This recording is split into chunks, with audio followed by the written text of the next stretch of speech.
안녕하세요. 의료연대 본부장 이양춘입니다. 오늘은 보건의료 정세와 의료연대 본부 투쟁 계획과 관련해서 병원 사업장 중심으로 얘기해 보도록 하겠습니다. 코로나19는 아플 때 성별, 나이, 국적, 소득과 상관없이 누구나 치료를 받을 수 있다는 말에 과연 그러한가, 우리는 준비가 되어 있는가라는 질문을 던져주었습니다. 우리는 메르스를 겪고 나서 감염병에 대비하고 공공의료를 확충해야 된다고 얘기했지만 아무것도 달라진 게 없었습니다. 한국은 3차 유행 시 하루 확진자가 500명을 넘긴 지 며칠 만에 중환자 병상이 다 찼고 일반 코로나 전담 병상도 포화되었습니다. 병상이 부족해 집에서 대기하는 환자가 발생했고 사망하는 환자도 발생했습니다. 한국은 절대 병상이 부족하지 않습니다. 한국은 OECD 평균보다 많은 병상을 가지고 있습니다. 문제는 공공병상입니다.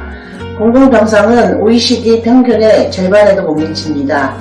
우리나라 전체 병상 중 공공병상은 10% 미만임에도 불구하고 2020년 9월 기준으로 코로나 환자를 치료했던 병상 중 81.7%는 공공병상이었습니다. 정부는 어떻게 했을까요? 정부는 코로나 발생 수개월이 지나도록 병상 확보 계획을 제대로 세우지 못했습니다. 서울의료원에는 컨테이너 병상을 설치하는 등 어이없는 일이 발생하기까지 했습니다. 이런 상황이 와서도 문재인 정부는 공공병상 확충과 관련하여 너무나 소극적인 태도를 보여주고 있습니다.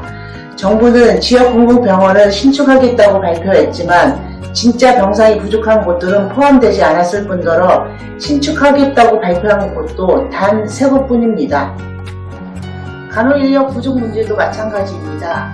간호사 면허 소지자는 많지만 실제 활동하는 간호사는 50%밖에 되지 않습니다. 우리나라 인구 1000명당 활동 간호사 수는 3.78명으로 OECD 평균 8.9명의 절반에도 못 미치는 상황입니다. 간호인력 부족 문제를 해결하기 위해 정부가 꺼내든 카드는 간호대 정원 확대와 지역 공공간호사제입니다.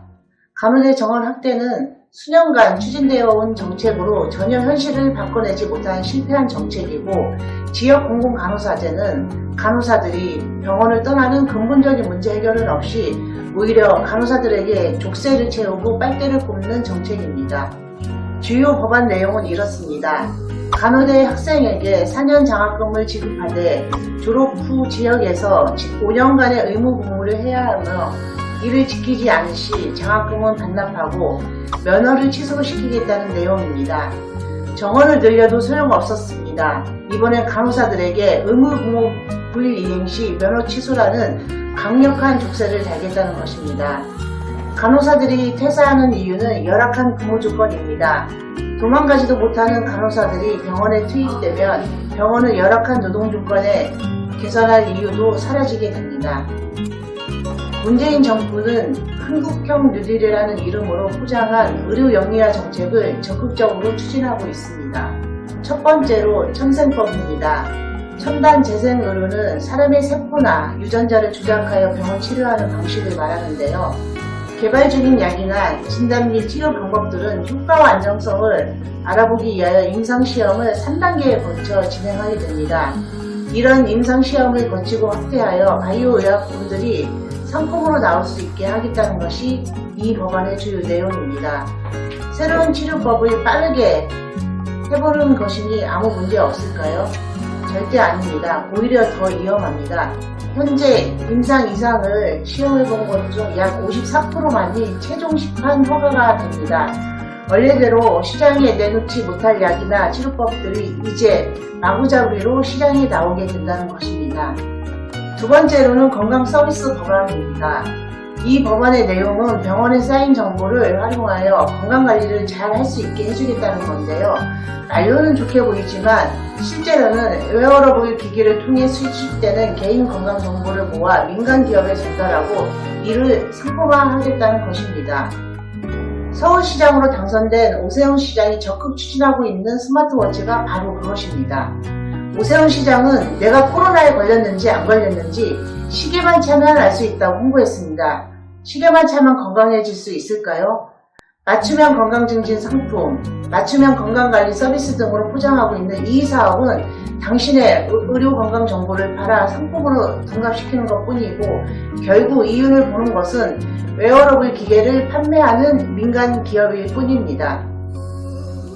만성질환을 관리하는 것은 민간의 영역이 아니라 1차 의료기관이며, 네가 관리를 잘 해라는 식으로 질병과 건강관리를 개인에게 떠넘기는 건강을 상품화하는 것입니다.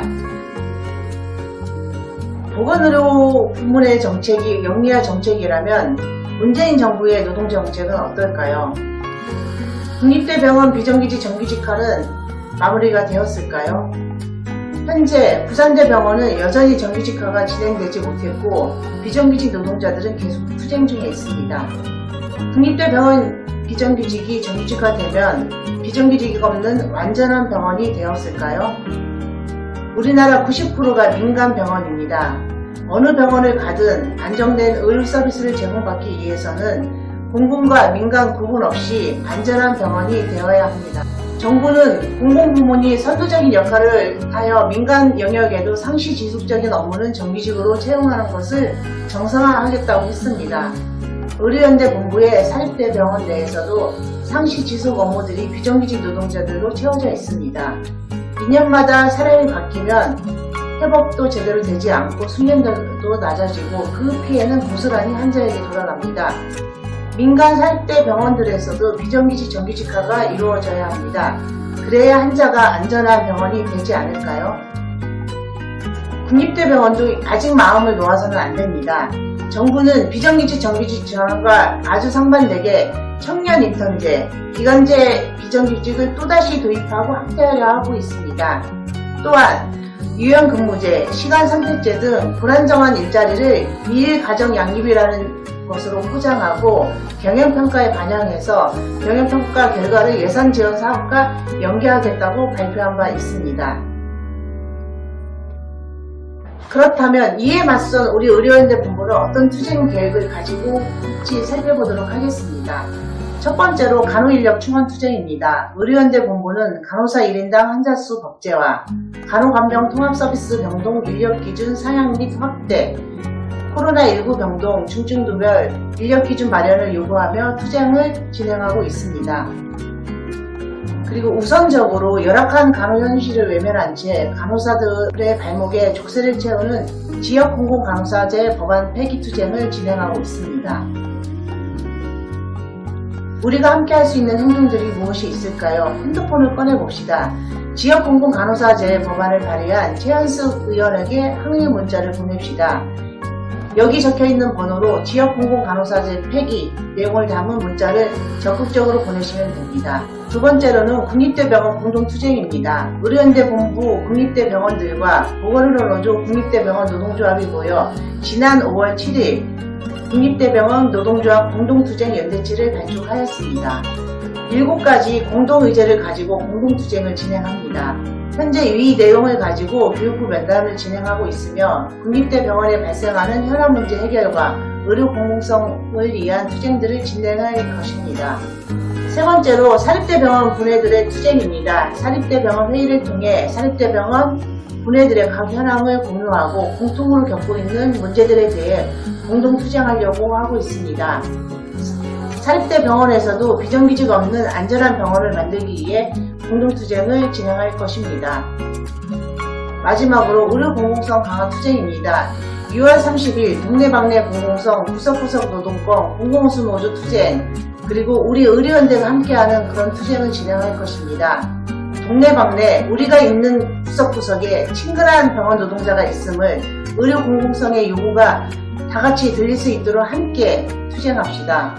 내년 3월에 대통령 선거가 진행됩니다. 의료연대 본부는 9월부터 대선 요구안 마련을 위한 토론을 진행하고 요구안 발표, 기자회견, 선전전, 서명운동, 정책 협약 등을 진행할 것입니다. 공공의료 정책을 실천할 대통령, 우리가 꼭 만듭시다. 현장의 요구를 중심으로 공공호수노조, 민주노총, 11월 총파업투쟁, 2022년 대선 투쟁까지 우리의 요구를 이어갑시다. 병원 인력 충원, 비정규직 정규직화, 병원 내 조직문화 개선, 의료 공공성을 위해 투쟁합시다. 차별을 철폐하고 안전한 일터를 만들고 우리 사회의 노동의 기준을 만들어 갑시다. 국민의 건강권을 의료 민영화로부터 지켜냅시다. 의료연대 본부 동지들과 함께 힘있는 투쟁 함께 만들겠습니다. 투쟁!